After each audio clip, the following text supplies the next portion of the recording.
Alright, here's another episode of 32 H&R Magnum versus 38 Special, and these are both plus P variants. The 38 Special cartridge itself can be a 38 plus P as far as SAMI specs are concerned, but 32 H&R Magnum is not a SAMI rated cartridge when it goes to a plus P, so I don't know what to expect with these cartridges, but these are both the Buffalo bore cartridges. And the 38 Special plus P is a 125 grain, appears to be using a Spear Gold Dot bullet. As for the 32 H&R Magnum, appears to be using an XTP bullet, and that is a 100 grain bullet. Now the nice thing about Buffalo bores, when you look on their website, they list a lot of velocities specific to specific guns they tested it in. And with that 32 H&R Mag plus P, they tested it out of a 2-inch barrel, and that is a 1.875 inch LCR, by the way, so very close. They were getting 1,054 feet per second. Now with the 38 Special Plus P, they tested it through a 2-inch barrel, and this is a 2-inch barrel Taurus. They were getting 1,072 feet per second. So very respectable velocities listed by Buffalo bore. So we'll see what we actually get when we go through the chronograph, and we'll see what kind of accuracy we're going to get at the same time. And then as always, we're going to go through the Juggernaut box. And what I have is 4 layers of denim, followed by 1 3/4 inch pack of bologna, followed by 1/4 inch medium density fiberboard, and into 1 gallon jugs of water. And typically how that represents ballistics gel is about out the back of the first jug would represent 9 inches of ballistics gel, out the back of the second jug 12 inches, out the back of the third jug 15 inches, which is pretty much ideal, and 3 inches added thereon. So let's see what we get with the Buffalo bore ammunition and 38 Special plus P versus 32 H&R Mag plus P. So let's get started with the test. Alright, first up is the Buffalo bore 38 Special plus P 125 grain. We're about 5 yards from the target, about 4 yards from the chronograph, and we'll see if we get anywhere near that 1,072 feet per second that they are listing.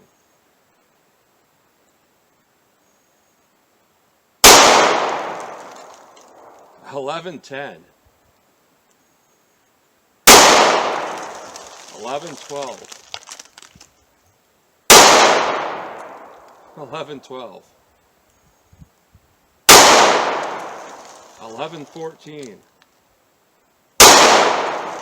$11.05. So very far above listed velocity. Point of impact is a little bit high, and I did pull one, but 4 of those rounds are in the same hole, so that's pretty consistent with velocity and accuracy.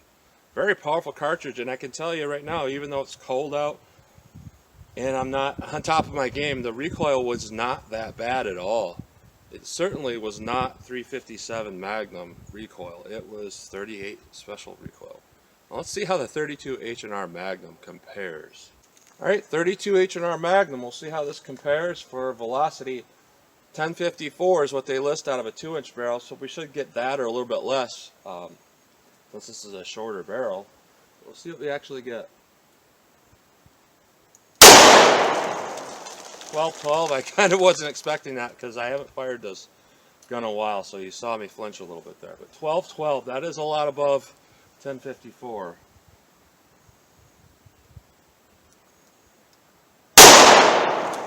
1258. 1246, 1231, 1245. I'm gonna fire one more because this is 6 shots. 1235, extremely powerful, extremely consistent. Accuracy is kind of on me. I didn't feel any more recoil than that 38 Special. Case extraction, a little bit tough. I was kind of expecting that with such a cartridge like this because as far as I understand it, 32 H&R Magnum is not as tough as a cartridge as 38.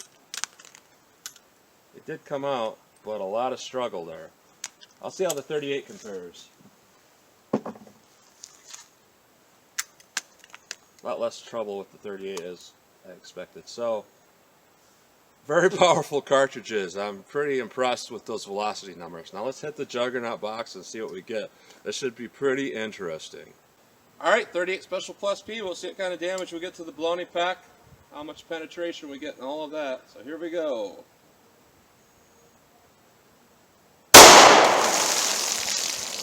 Alright.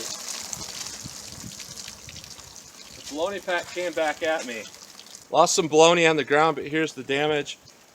Here's the exit hole. Accuracy really good to be expected. So what I was expected to see. So let's see what we got in water jugs. And first jug, a good amount of damage. Looks pretty typical for what we see with a really high-end 9mm as far as damage goes. Jug 2, very similar again to a 9mm, where we're starting to lose a little damage, but still a lot of good damage to it. Impact on jug 3. A slight dent in jug 4, which means exactly 15 inches if it were ballistics gel, which is absolutely perfect. And the bullet is in jug 3. And what we got is that perfect gold dot flowering we like to see. Really good performance in my opinion. This is about as good as perfect can be. So let's see how the 38 H&R compares, see if it compares to this at all. Alright, 32 H&R Magnum, we'll see how this compares. So here we go.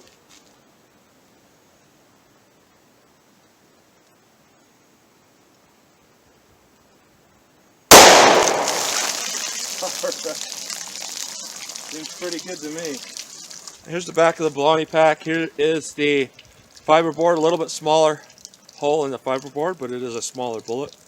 Let's see what we got in water jugs. Alright, jug 1. Pretty similar to the 38 Special. Looks almost the same. Jug 2. I'd say there's a little bit less damage on jug 2 than with the 38 Special. Jug 3, and the bullet is protruding out the back of jug 3, just barely hanging on, and there's a giant mark in jug 4, more than just denting it, so I would estimate that to be about 16 inches or 17 inches if it were to be ballistics gel. And the bullet doesn't look anything like the gold dot bullet, but it's still a pretty wicked looking bullet with almost all of the jacket coming off, but it's still together. So my summary of this ammunition is, it's very good, very much above rated velocity, and it's about 27 degrees out here right now.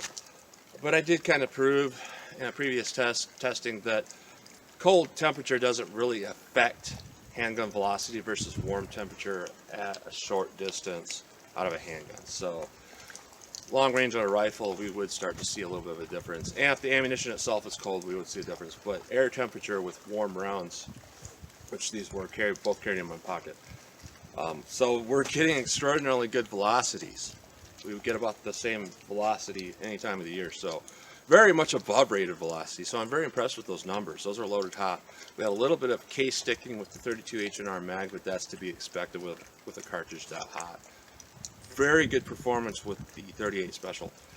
The 32 H&R Magnum performed very well as well. So these are both outstanding cartridges the way they perform. So that's no wonder why these cartridges cost about $30 a box versus some of the real cheap stuff you can get, because you can be pretty confident in what Buffalo Bore is putting out there. Because I've tested several of their cartridges and they've all been really close to rated velocity, if not like today exceeding it, and providing very good performance. So that's what you get today between the Buffalo Bore 38 Special Plus P and the Buffalo Bore 32 H&R Magnum Plus P. So as always, comment, share, and like, and thanks for watching.